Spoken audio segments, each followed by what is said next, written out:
The first time I encountered Anael's name, it was not through a book or whispered by a teacher. It was a hush, a tremor in the stillness of my own breath, a glimmer of golden light across my window pane at dawn. In that soft quiet, something ancient within me stirred, a memory far older than this lifetime. I knew I was being called, not by chance but by design. I had long sought answers through fleeting loves and tangled relationships, each leaving me emptier than before. But this was different. This was not the ache of desire. It was a deep, sacred hunger to align with something divine, something real. The name Anael vibrated through my bones like a forgotten chord of music suddenly remembered. And so, I began my search. Late into the night, my fingers traced words across old texts until I found it. Gateways Through Stone and Circle, by Frater Ashen Chassan. It was more than a manual. It was a map, a ritual blueprint promising communion with celestial intelligences. My heart knew. The path was set. I devoured the pages of Frater Ashen's book with a reverence I had never felt before. Each detail, each tool, each diagram of circles and sigils. It was all precise, mathematical, yet dripping with mystery. It became clear that ceremonial magic was not an indulgence but a discipline, a sacred art demanding patience and exactitude. The Ashen writings taught me that Anael, Archangel of Venus, was not merely a spirit of romance but of sacred union, divine love that nourishes the soul across lifetimes. This love was not a commodity, but a current, a cosmic river waiting to be channeled by the pure of heart. I felt the weight and beauty of this truth settle upon me like a cloak. More than anything, I learned that magic begins long before the ritual is cast. It begins with the purification of self, body, mind, and spirit. I knew then that this was no casual venture. To stand before Anael, I would have to become worthy, a vessel strong enough to hold the waters of divine love. The first thing I did was gather my tools, each one chosen and consecrated with meticulous care. I found a crystal sphere, flawless and luminous, and set it under moonlight for a full cycle, whispering invocations as I washed it with water perfumed by rose and sandalwood. This crystal would serve as my gateway, my window to the divine. Next came the golden disc. I spent hours engraving it with the sacred names and sigils of Venus, my hands trembling with the gravity of the task. Every curve, every letter was a prayer embodied in metal. It felt as though invisible eyes watched, approving each precise stroke. Finally, I crafted my circle of art, the protective barrier between the worlds. With white chalk and trembling fingers, I inscribed the ancient symbols with mathematical precision. As I stepped back and gazed upon it, I felt a shiver of awe. The stage was set. The gate was waiting. On the first day of the ritual, I rose before dawn, the world still asleep. I filled a silver basin with blessed water, watching as its surface rippled with morning's first light. I bathed my face and hands, reciting ancient prayers that asked for purity of heart and clarity of mind. The air around me seemed to shift, subtle yet unmistakable. The very fabric of my room felt lighter, as though unseen watchers had gathered silently, acknowledging my first step into this sacred work. I felt a deep peace settle in my chest, as though the universe itself was exhaling. That night, sleep embraced me like a lover. My dreams were deep and quiet, but I woke with a knowing. The path had begun, and there was no turning back. The second day dawned with a crisp, ethereal beauty. I stood barefoot on dew-drenched grass beneath a sky just beginning to blush with morning. Raising my eyes, I whispered Anael's name to the heavens, my breath merging with the cool breeze. I closed my eyes and imagined threads of rose and emerald light wrapping around me, weaving themselves into the very fibers of my aura. I felt the garden respond, flowers shifting, a single petal falling soundlessly to the earth. That night my dreams transported me to a garden unending, where roses bloomed in fractal spirals and each petal sang a melody only the soul could hear. I woke breathless, my heart pounding with both longing and awe. By the third day, I felt Anael's presence in every breath I took. At my altar, surrounded by green and rose-colored candles, I placed a single perfect rose at the center. My voice shook as I spoke the invocation, words lifted from the heptameron, refined through my own heart. The candle flame flickered, rising tall and bright, though no wind stirred. The scent of roses grew impossibly strong, wrapping around me like an embrace from an unseen beloved. My chest warmed, a pulsing radiance expanding from within. I fell asleep that night holding the crystal sphere, feeling it vibrate gently, as though breathing in time with my own heartbeat. The bridge between worlds had been crossed. The fourth day was unlike the others. It was a day of release, a time to purge old wounds that tethered me to the past. I wrote letters to past lovers, friends lost to time, and even to the younger selves I had abandoned along the way. Each letter I burned in the sacred flame, watching the smoke curl upward like tiny prayers. I felt myself growing lighter with each ember, but also raw, exposed, stripped of old armor I hadn't realized I still wore. That night I wept softly, not out of sadness, but from the strange emptiness that follows true surrender. In that hollow space, I sensed something vast waiting to be born. On the fifth day, before the first golden rays pierced the sky, I knelt before my altar and chanted Anael's name, my voice low and steady. Each repetition felt like a drumbeat, a rhythm syncing me with the pulse of the cosmos. As the sky blushed pink and gold, a warmth suffused the room, soft and immense. I sensed an invisible hand resting upon my shoulder, a reassurance both intimate and grand. Everywhere I went that day, strangers smiled as though recognizing something in me. The veil between worlds thinned palpably, and I knew Anael was closer than ever. The sixth day was devoted to the crystal, a silent witness to all my preparations. I sat for hours before it, eyes softened, breathing slow. At first, only candlelight shimmered in its depths, dancing lazily like golden spirits caught in glass. But then, something changed. Colors I had no words for began to swirl inside the crystal. Rose, gold, and hues that seemed born of stars. Slowly, a shape emerged. A majestic figure robed in luminous folds, radiating love so profound my breath caught in my chest. The crystal pulsed softly between my palms, as though alive, breathing with me. Time lost all meaning. When at last I blinked and looked up, night had fallen, though I had begun in morning's first light. The seventh day arrived, heavy with anticipation. As the planetary hour of Venus struck, I knelt within my circle of art, incense thick in the air. My robe felt like a second skin, my hands trembled, and yet my voice rose clear and bold. Anael, radiant prince of divine love, I called.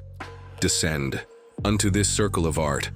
Open my heart to the eternal currents of grace. The words echoed, folding into the silence like stones cast into deep water. Then, the world shifted. The walls dissolved into a vastness shimmering with stars. A fragrance, richer than 1,000 gardens in bloom, enveloped me. Tears fell freely, not from sorrow, but from sheer, overwhelming awe. In that sacred stillness, Anael's presence filled the space, immense yet gentle, powerful yet tender. A voice, felt rather than heard, whispered through my soul. You are loved beyond measure. Become a vessel of that love. Every cell of my being vibrated in harmony with that truth. I was no longer merely myself. I was connected to something infinite, something luminous and unbreakable. My heart expanded, cracking open to receive a love that transcended words. In that moment, I understood. Anael had not come to grant a wish, but to transform me into a conduit for divine love. I was both humbled and exalted. That night, Anael came again, this time in dreams more vivid than waking life. I found myself standing by a river of liquid light, roses blooming along its banks. Each petal held a reflection, not of my face, but of my soul's countless facets shimmering and whole. A luminous figure approached, woven of star and breath, and though no words were spoken, I understood. Love is a mirror. To give it freely, one must first see oneself clearly, stripped of illusion and fear. I woke before dawn, tears on my cheeks, my heart brimming with quiet joy and an unshakable sense of purpose. In the days that followed, something within me shifted profoundly. The world seemed softer, more alive. Trees whispered in passing breezes. Animals lingered near me as though sensing something unseen. Even strangers' eyes met mine with unexpected warmth and knowing. I understood now that I had become a living bridge, a vessel through which divine love could flow into the mundane world. Every word, every gesture, every breath became a quiet offering, a ripple in the cosmic fabric of love and grace. Magic, I realized, was not reserved for ritual spaces alone. It was a way of being, a continuous dance with the sacred. Weeks later, drawn by an irresistible pull, I returned to my altar during Venus's planetary hour. Lighting a single green candle, I felt Aniel's presence gather once more, quiet but unmistakable. This time there were no grand visions, only a deep, resonant knowing. You have been prepared. Now go forth as a fountain of divine love. The words settled into my bones like sacred vows, binding me to a mission I could neither refuse nor fully comprehend. From that moment on, every act of kindness, every whisper of blessing, became part of an invisible tapestry, a covenant between myself, Anael, and the world. I walk a different path now. Not one free of hardship, but one lit from within by a quiet fire. Every interaction is an opportunity to embody the love Anael revealed to me, a love without expectation, without attachment, a love that heals by simply existing. The crystal still rests upon my altar, catching the light in unexpected ways. Sometimes, in the hush of twilight, I catch a flicker of rose gold within it, a gentle reminder that the veil between worlds is always thinner than we think. And so, I continue this work, this offering, knowing that love, true love, is not something we seek but something we become. As months passed after my initial communion with Anael, I began to notice subtle changes in my daily experiences. The world, once flat and predictable, now pulsed with hidden currents of meaning. Colors appeared more vibrant, sounds more layered, and people, even strangers, seemed to carry stories written in light across their faces that I could somehow read. I continued my morning rituals, though simplified now. A single candle, a moment of stillness, a whispered acknowledgement of Anael's presence. These small devotions kept the channel open, the connection vibrant. It was no longer about grand summoning, but about living within the current of divine love that had been awakened in me.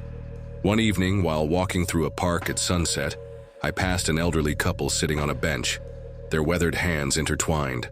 As our eyes met briefly, something passed between us, a flash of recognition, a silent communion. The woman smiled, her eyes glistening with knowing. "The angels speak through you now," she said softly as I passed. I stopped, turned, but she only nodded and looked away, as if the message had been delivered. That night I dreamt of Anael again.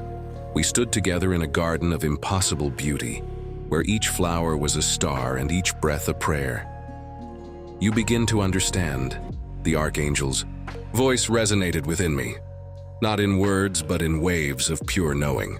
Love is not possession but presence, not achievement but awareness. I woke with the scent of roses filling my room, though no flowers were present. On my altar, the crystal sphere glowed with a soft inner light that faded as consciousness fully returned to me. I understood then that the boundaries between waking and dreaming, between the mundane and the divine, had become permeable in my life. I existed now at the crossroads of worlds. The most profound changes, however, manifested in my relationships. Where once I had sought love as something to acquire, to possess, I now found myself becoming a conduit for it. Friends began reaching out, sharing their deepest wounds and highest hopes, as if sensing in me a safe harbor for their truths. Strangers would approach with questions that seemed to come from somewhere beyond conscious thought. "I don't know why I'm telling you this," became a phrase I heard often, followed by revelations that were sometimes whispered through tears, sometimes through laughter. I learned to hold space for these moments, recognizing them as sacred encounters orchestrated by forces greater than chance. In listening without judgment, in offering presence without demand, I was fulfilling the covenant made with Anael. I was becoming a vessel for divine love in its most practical, earthly form. There were challenges, of course. The intensity of sensitivity sometimes overwhelmed me. I would feel the collective grief of a crowded subway car, the unspoken rage of a quiet cafe, the desperate longing of a busy shopping mall. In those moments, I would touch the crystal pendant I now wore always, a small piece from my ritual sphere, and breathe the name of Anael, finding center again in that sacred connection. I learned to create boundaries not of fear but of compassion for myself and others. I understood that to be a channel for divine love did not mean emptying myself completely, but rather flowing from fullness. 6 months after my ritual, I met someone. Our eyes connected across a bookstore as I reached for a volume on angelic correspondences. Their smile felt like a homecoming, a recognition so profound it made my knees weak. As our fingers touched, passing the book between us, I felt Anael's presence like a blessing that enveloped us both. This was not the desperate, clutching love I had known before. This was something steady and luminous, a meeting of souls already, complete in themselves yet choosing to walk together. We spoke for hours that day, words flowing between us like a river finding its ancient course again after centuries of diversion. "I've been looking for you," they said. Though I didn't know it was you I sought, I simply nodded, understanding completely. This too was part of Anael's gift, not just the capacity to channel divine love to others, but the ability to receive it in its human form, to recognize it when it appeared before me. Our relationship blossomed not in the frantic intensity of passion, but in the steady warmth of mutual recognition and respect. Together, we explored the sacred in the everyday, finding rituals in morning coffee, communion in shared silence, transcendence in the most ordinary moments of connection. And yet, I never spoke directly of Anael or my ritual. Some truths are felt rather than told. Some transformations are witnessed rather than explained. My beloved sensed the change in me, the depth that had not been there before, and honored it without needing to name it. 1 year to the day after my first invocation of Anael, I returned to my sacred space. The circle of art, refreshed with new chalk, gleamed in the candlelight. The crystal sphere, now permanently enshrined on my altar, caught and amplified the rose and green flames of the sacred tapers. This time, I came not to petition, but to give thanks, not to summon but to acknowledge what was already present. As I knelt within the circle, eyes closed, heart open, I felt rather than saw the luminous presence gather. "You have learned well," came the silent communication, flowing through me like liquid light. "You understand now that the greatest magic is not in grand ritual, but in the sacred attention given to each moment, each breath, each encounter." I bowed my head in acknowledgement, tears of gratitude flowing freely. "This is only the beginning," the presence continued. "Divine love has many faces, many expressions. You have glimpsed but one. Stay open, stay willing, stay humble in the face of mystery." With these words, I felt a corona of warmth encircle my head, then spread downward through my entire body. It was both a blessing and a commissioning, an affirmation of the path walked thus far, and an invitation to continue deeper. As the presence faded, I remained kneeling in the sacred silence, filled with a peace that transcended understanding. I knew that whatever came next, joy or sorrow, ease or challenge, I would meet it as a vessel of divine love, forever transformed by Anael's gift. The crystal sphere on my altar caught the last light of the setting sun, transforming it into 1,000 points of rose gold radiance that danced across the walls of my sacred space. In that moment, past and future dissolved, and I existed purely in the eternal now, the only place where true magic, true love, and true transformation can ever occur. And so my journey continues, a spiral path rather than a linear one, returning, always to the central truth revealed by Anael, that we are not meant merely to seek love, but to become it, to embody it, to let it flow through us and transform both ourselves and the world around us in its sacred current. Each day is now a ritual. Each breath a prayer, each encounter an opportunity for divine love to manifest through this humble human form. I am both less and more than I was before, less defined by ego's limitations, more aligned with the cosmic current of love that sustains all creation. The crystal sphere still sits upon my altar, catching light in ways that defy ordinary physics. It reminds me daily of the threshold I crossed, the covenant I made, and the transformation that continues to unfold within me, moment by moment, breath by breath, love by love.